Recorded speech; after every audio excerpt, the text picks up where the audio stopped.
Welcome, welcome. So, now to continue the story. So, we were talking about me and my sister, and potentially my relationship is not good with her. So, I may be a warrior, she might be a poet, and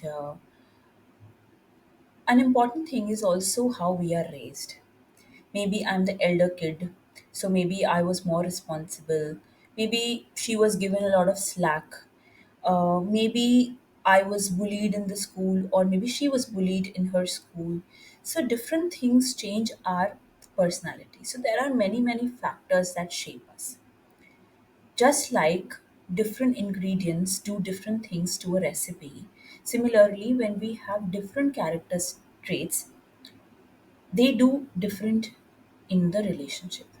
So when I will be naturally a loving person, it will be easy for me to build good relationships. If my heart chakra, this is the heart chakra, if my heart chakra is bigger, my solar plexus chakra is slightly smaller, then this is the perfect thing for good, happy relationships. Not always, because sometimes you're also taken for granted, which is a very slippery slope. We'll talk about later. But mostly, I'm talking about really ballpark figures here. Mostly, if you are loving, if you are patient with like the personality that you carry, it'll be easier. And if you are slightly aggressive, then it will be it'll take some time for you to gel well. Not always, of course, conditions applied, but mostly this is the case. So now that we have realized, okay, this is how my relationship could be defined by who I am. Now, let's talk about another part of the story, and it starts much, much before you were born. Before you were born. So, for example, I was in between incarnations. Incarnation is Janam. Like I am currently in this incarnation, and earlier I was incarnated as somebody else. Past life, right? Between the two incarnations, there is a space. There is a time period when the soul does a lot of thinking. The soul does introspection. There are your masters, your guides who help the soul to understand. Okay, this is what you have learned from this lifetime. What are you going to do in this lifetime? So, supposing I'm just sitting in between as a soul and I'm talking to my guides, and we are all, like a big conference table, we are sitting and we're discussing, okay, Gitika, so they'll tell me, okay, Gitika, you need to work on certain issues. You need to learn certain lessons. And for example, if you are a very loving, giving person, then let us find a lifetime for you where you are given maybe less of love, and maybe you are like made into a doormat. So you start learning to love yourself. And I would be like, Array, this doesn't make sense. But actually, when we are up there, when we are integrated with our higher soul, we are pure soul, we understand things quite easily. So it could be a situation where they would say, okay, your soul needs to learn self love. So I will choose parents and environment where they take me for granted, or they don't give me a lot of love, like a lot of expressive love. And my soul, because my soul has seen so much love in the past, but कभी कभी क्या होता है ना, like in every movie story there is a twist, because that twist adds depth to the character.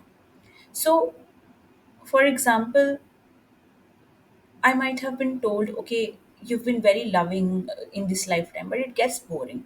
So in next lifetime, you will be loving, you will have that trait within you, but people will not be that loving to you. So what you need to do is you need to develop patience, and also you need to be assertive. You cannot let other people walk over you. So this lifetime I come, and maybe my parents were not that loving, and I have this sister who was maybe bullying me, or I feel, oh, she's getting so much, I do all the work, I'm not getting the love, she's getting the love, that jealousy, sibling rivalry, and all that starts happening. and I feel threatened, and I feel I must do more, I must overachieve for my parents to love me more, for other people to love me more. And in a very hidden way, I also want my sister's love. So you will see many times when we have problems with another person in relationships, if the other person just comes and loves us or expresses themselves, the whole situation diffuses. It's just a matter of expressing love.